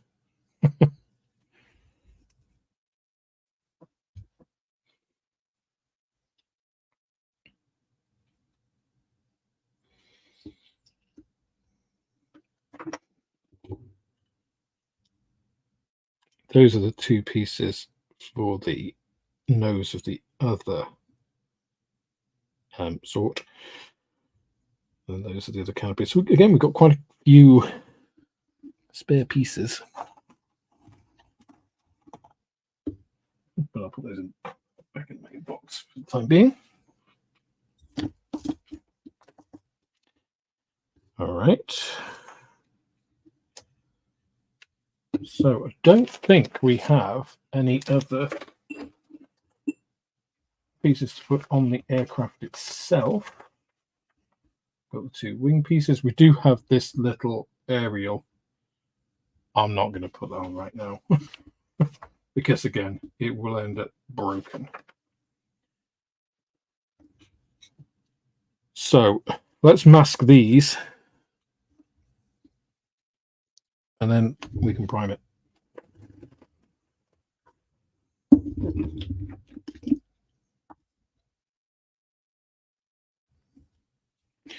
So I'm just going to use liquid mask for these. So I have to very carefully kind of use the kit engraved line to draw masking fluid across, which, because it's transparent, it really doesn't want to do.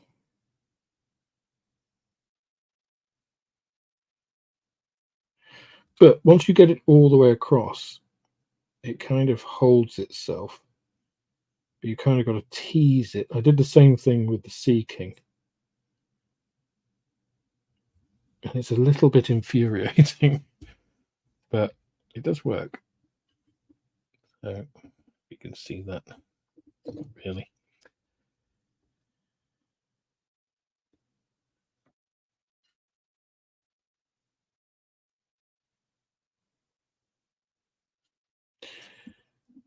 The only thing is, you've got to make sure that you don't pull off the bit that's drying when you're putting on the piece on the other side. You kind of have to try and work from the edge, the innermost edge, to the outer edge where it meets the other one, then put it together. Otherwise, it kind of wants to pull itself apart. There we go. And generally, for these, I will do a couple of coats.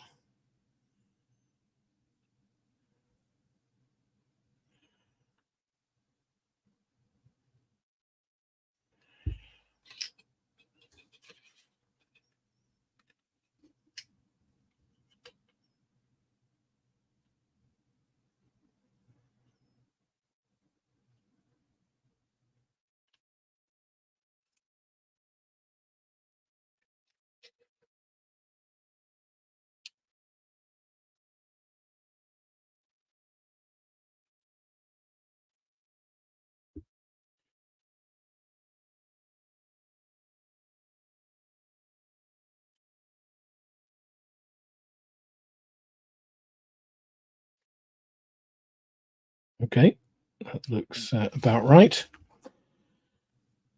So whilst that is drying, let's put on this air brake.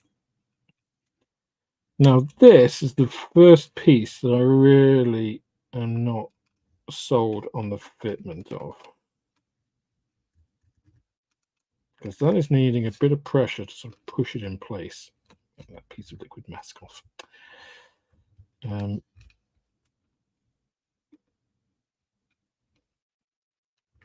of almost looks like it would be happier being open.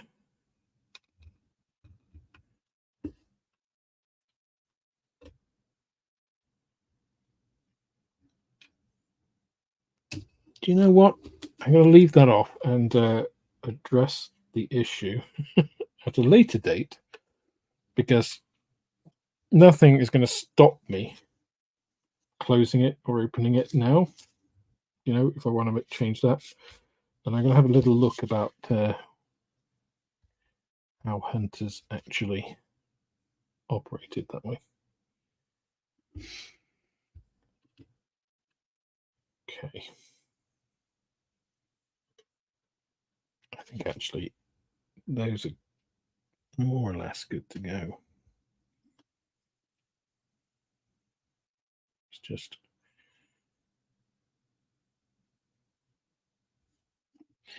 make sure we've got enough on that edge. I think we have. It's one of the problems with the liquid mask, and why I say you really need to do a couple of coats, is because once it's a single coat, it can be almost invisible. So you're not quite sure that you've masked it, which can be dangerous, obviously.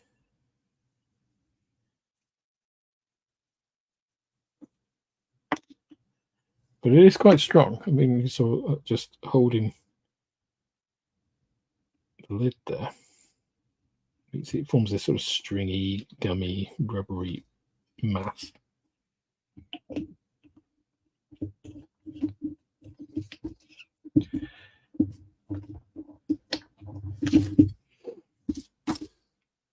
So this I will prime separately. Those are spare. We don't need them. We just made them because we like rockets.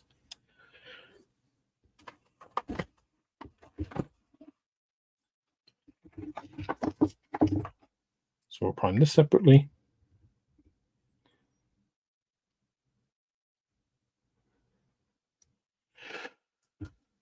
As well as all of the undercarriage bay doors. These will all get primed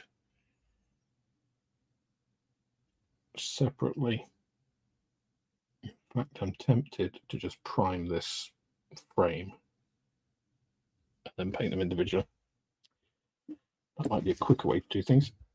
Let's get rid of the stuff we don't need, all these spare pylons that we don't quite know the function of. You get a lot of pylons, which is useful for other projects, I'm sure. 6 extra pylons.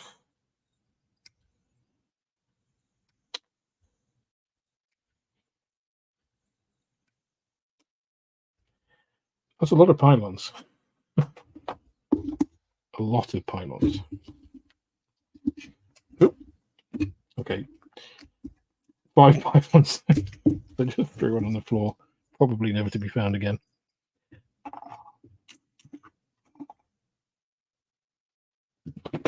Where did that go? Don't know. I can wait. All righty.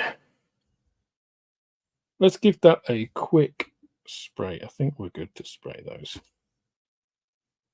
Hey, what's the worst that could happen? It could just be completely ruined on the wing light tips. That's hardly the end of the world, is it? Just give it a quick spray and see how it looks.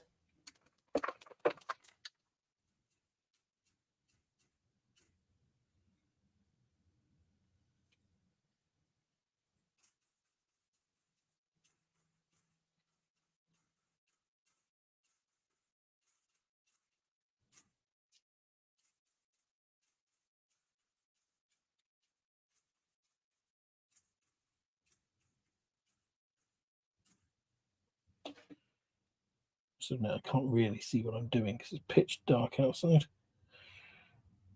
It's black as the devil's nutting bag, as my ex-father-in-law would say.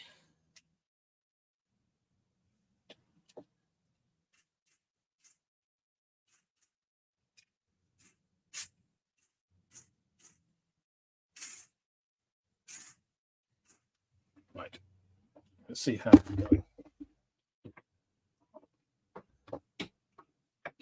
Because that brings us nicely to the end of 2 hours for this session.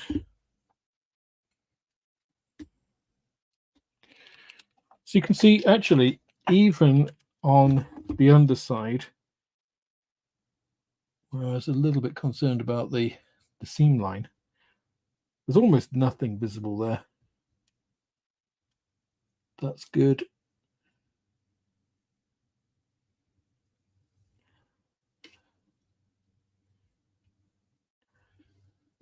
So priming like this, I find, is a really good opportunity. So there's a few reasons you prime, right?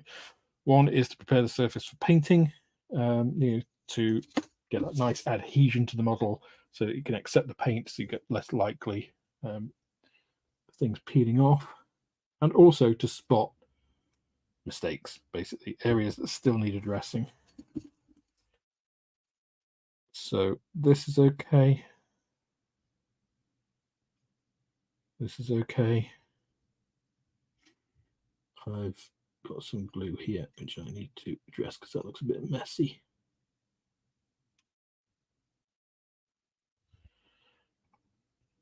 Again, if this wasn't a live stream build, I'd probably do something more about this, because that's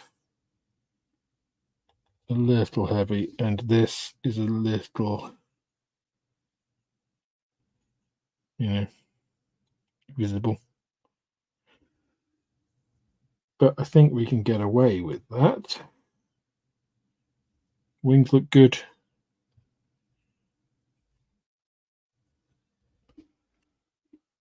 Our hunter has pretty much taken shape. That's not bad. I hope you think. I'm here saying it about my own creation, but I'm not too unhappy with that. Again, if you're really like being critical of this, there is a little gap here on these underwing pieces that, if you were entering into competition or something, you would definitely have to address. I haven't primed these bits. Okay. But other than that, we're ready for proper paint. Blast some aluminium into these, do some exhausty stuff here, mask those off, and then camo.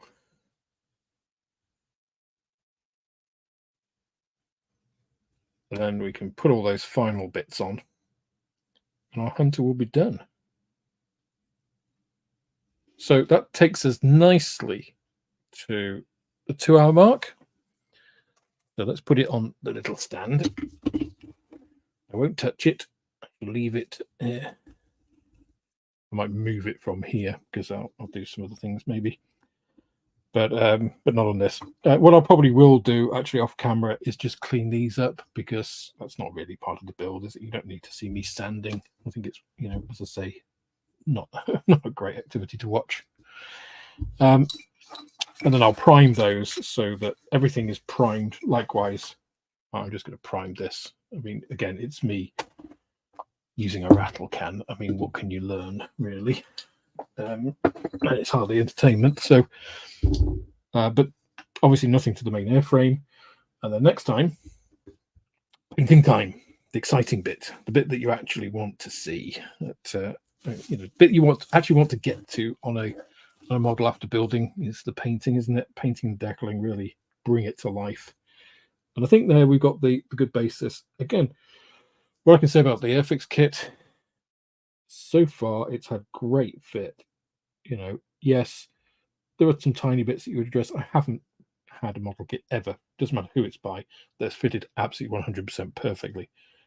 This is as close as most get, I would say. Might just need to do something here. Looking at that, there's a bit of a seam there. But that's all for tonight. Again, thank you for all of those of you who've joined, and especially to those of you who joined both sessions. Thank you very much for spending your Friday evening or afternoon or whenever it was for you with me. Really, really appreciate it. Thank you very much. If you get a chance and you're in the UK and want to buy some models, please do visit the website, mansmodelmoments.com. More stock will be going up there, and I'll probably schedule the next one of these for Sunday night. I know Friday night's difficult for a lot of people. Sunday night I think is a little easier, but I wanted to get these stages out so that on Sunday you can actually concentrate on the good stuff. So thank you all. Have a great rest of your weekend, and hopefully I shall see you on Sunday night where we can continue this project. Thanks guys, have a great one. Bye.